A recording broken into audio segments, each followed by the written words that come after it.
মৰমৰ ছাত্ৰ-ছাত্ৰীসকল, তোমালোকে ভালে আছা? নিশ্চয় ভালে আছা। যিসকলে মোৰ আগৰ ভিডিঅ'টো চোৱা নাই তেওঁলোকে আগৰ ভিডিঅ'টো চাই ল'বা। মই আজি আকৌ নতুন এটা ভিডিঅ' লৈ তোমালোকৰ আগত আহিছোঁ। গতিকে আহা, বেছি সময় নষ্ট নকৰি আমি ভিডিঅ'টো আৰম্ভ কৰোঁ। আজি আমি পঢ়িম এই চেপ্টাৰটোৰে স্বদেশী আন্দোলন, বংগভংগৰ স্বদেশী আন্দোলন এই চেপ্টাৰৰে মানে প্ৰায় শেষ পৰ্যায়ত আহিছোঁ। আৰু সেই টপিকটোৰ নাম হ'ল চৰকাৰৰ আন্দোলন বিৰোধী কৰ্মপন্থা। পেজ নম্বৰ আছে 17। এই 17 পেজত আছে চৰকাৰৰ আন্দোলন বিৰোধী কৰ্মপন্থা। চৰকাৰে কি আন্দোলন বিৰোধী কাম কৰিছিল। আন্দোলন মানে স্বদেশী আন্দোলন। স্বদেশী আন্দোলন বন্ধ কৰাৰ কাৰণে চৰকাৰে কি ব্যৱস্থা হাতত লৈছিল। চৰকাৰে মানি ল'ব নেকি আন্দোলনটো? মানি লোৱা নাই। সেই আন্দোলন যাতে হ'ব নোৱাৰে তাৰ কাৰণে কি ব্যৱস্থা লৈছিল। এতিয়া এই কিতাপত যিখিনি কথা আছে, এই পেৰাগ্ৰাফত যিখিনি কথা আছে, সেইখিনি গোটেইখিনি কথা যদি তুমি গোটেইখিনি কপি পেষ্ট কৰি দিয়া তথাপি তোমাক ফুল নম্বৰ নিদিয়ে। ইয়াতে জাষ্ট এটা পইণ্ট আছে, বুজি পাইছানে? এই গোটেই কিতাপত আছে, সেই কিতাপৰ পৰা ওলাই ল'ব লাগিব। সেইকাৰণে মই কৈছোঁ তোমালোকে গোটেই কিতাপটো থৰলি পঢ়িব লাগিব। থৰলি নপঢ়িলে তুমি বুজি নাপাবা। এতিয়া চাবা, মই কেইটামান পইণ্ট ক'ম, এইটো এনচাৰ একদম মোৰ পইণ্টকেইটা যদি তোমালোকে নোট কৰি লোৱা তেতিয়াহ'লে তোমালোকৰ এনচাৰটো হৈ যাব। 1 নম্বৰ পইণ্ট, চৰকাৰে কি আন্দোলন বিৰোধী কাম কৰিছিল। আন্দোলন বিৰোধী মানে আন্দোলন দমন কৰাৰ কাৰণে কি কাম কৰিছিল। কুৱেশ্যনো আছে ইয়াতে, 6 নম্বৰ কুৱেশ্যন। আন্দোলনটো দমন কৰাৰ কাৰণে, আন্দোলন মানে কোনটো আন্দোলন? স্বদেশী আন্দোলন। স্বদেশী আন্দোলন দমন কৰাৰ কাৰণে চৰকাৰে কি ব্যৱস্থা হাতত লৈছিল। 1 নম্বৰ ব্যৱস্থা মনত ৰাখিবা। 1 নম্বৰ ব্যৱস্থা তোমালোকে বুজি লোৱা। 1 নম্বৰ ব্যৱস্থা যে চৰকাৰে সেই সময়ত যিখিনি নেতা আছিল, কংগ্ৰেছৰে হওক বা বেলেগ কোনো নেতাই হওক, সেইখিনি নেতাক বিভিন্ন পদবী, নৰমপন্থী বিশেষকৈ নৰমপন্থী নেতাসকলক বিভিন্ন পদবী দি সিহঁতক লোভ দেখুৱাইছিল, টোপ দেখুৱাইছিল, বিভিন্ন পদক দিছিল, বিভিন্ন উপাধি দিছিল, তাৰপিছত ভাইচৰয় অফিচত চাকৰি দিছিল। এই পদবীবিলাক দি সিহঁতক মানে আন্দোলনৰ পৰা বিমুখ কৰি স্বদেশী আন্দোলনটো দমন কৰাৰ চেষ্টা কৰিছিল। বুজি পাইছা?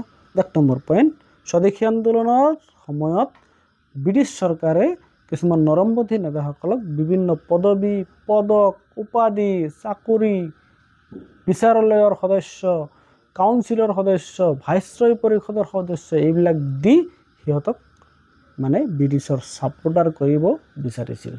যাতে সিহঁতে যদি ছাপোৰ্টাৰ হয় আল্টিমেট স্বদেশী আন্দোলন দমন হৈ যাব। তথাপি কিন্তু পাৰা নাছিল।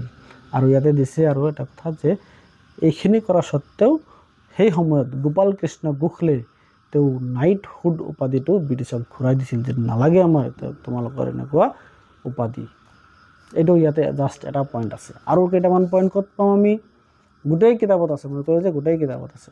চাবা, মই 2 নম্বৰ পইণ্ট কৈছোঁ যে স্বদেশী আন্দোলনৰ সময়ত জাতীয় শিক্ষা যিটো হৈছিল, সেই জাতীয় শিক্ষা পইণ্টটো আছে, সেই শিক্ষাত কাৰ্লাইল চাৰ্কুলাৰ নামৰ এটা জাননী জাৰি কৰিছিল। আৰু যিটো জাননীত কোৱা হৈছিল যে ষ্টুডেণ্টবিলাকে আন্দোলন কৰিব নোৱাৰিব। আল্টিমেট কি? ষ্টুডেণ্টখিনিক আন্দোলনৰ পৰা বিৰত ৰখাৰ এটা প্ৰয়াস। বুজি পাইছানে? আল্টিমেট এইটো পইণ্ট যদি তুমি দি দিয়া যে স্বদেশী আন্দোলনৰ সময়ত ব্ৰিটিছে ছাত্ৰখিনিক আন্দোলনৰ পৰা বিৰত ৰখাৰ কাৰণে, আন্দোলনৰ পৰা দমন কৰাৰ কাৰণে, ছাত্ৰসকলৰ আন্দোলন দমন কৰাৰ কাৰণে কাৰ্লাইল চাৰ্কুলাৰ জাৰি কৰিছিল। বুজি পাইছা?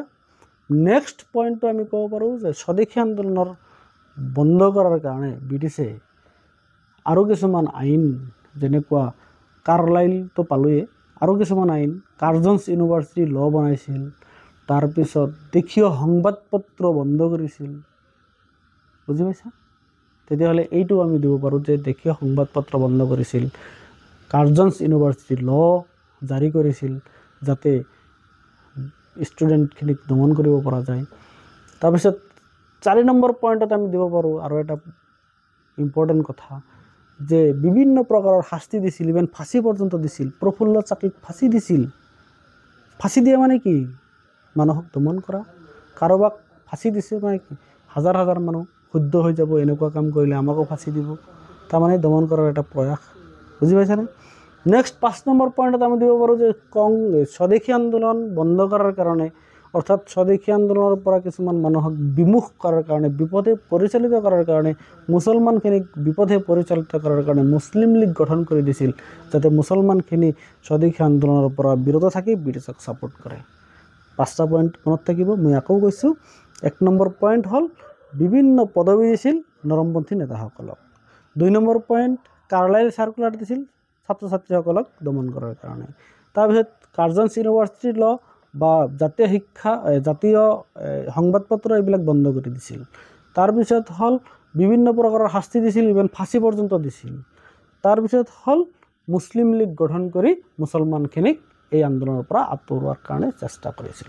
অ'কে, এইখিনি একদম ইম্পৰ্টেণ্ট পইণ্ট ৱাইজ মই তোমালোকক কৈ দিছোঁ। তোমালোকে ভিডিঅ'টো এবাৰ চাবা, লাগিলে পজ মাৰি মোৰ কথাখিনি লিখি ল'বা। ঠিক আছে, এইখিনি একদম ইজিকৈ কৈছোঁ। ঠিক আছে, অ'কে। যিসকলে মোৰ চেনেলটো ছাবস্ক্ৰাইব কৰা নাই তেওঁলোকে মোৰ চেনেলটো ছাবস্ক্ৰাইব কৰি ল'বা আৰু তলত দিয়া ন'টিফিকেশ্যন বেলটো অল কৰি ল'বা, যাতে পোনপ্ৰথমে তুমি ভিডিঅ'টো পোৱা। আজিৰ কাৰণে ভিডিঅ'টো এইখিনিয়ে।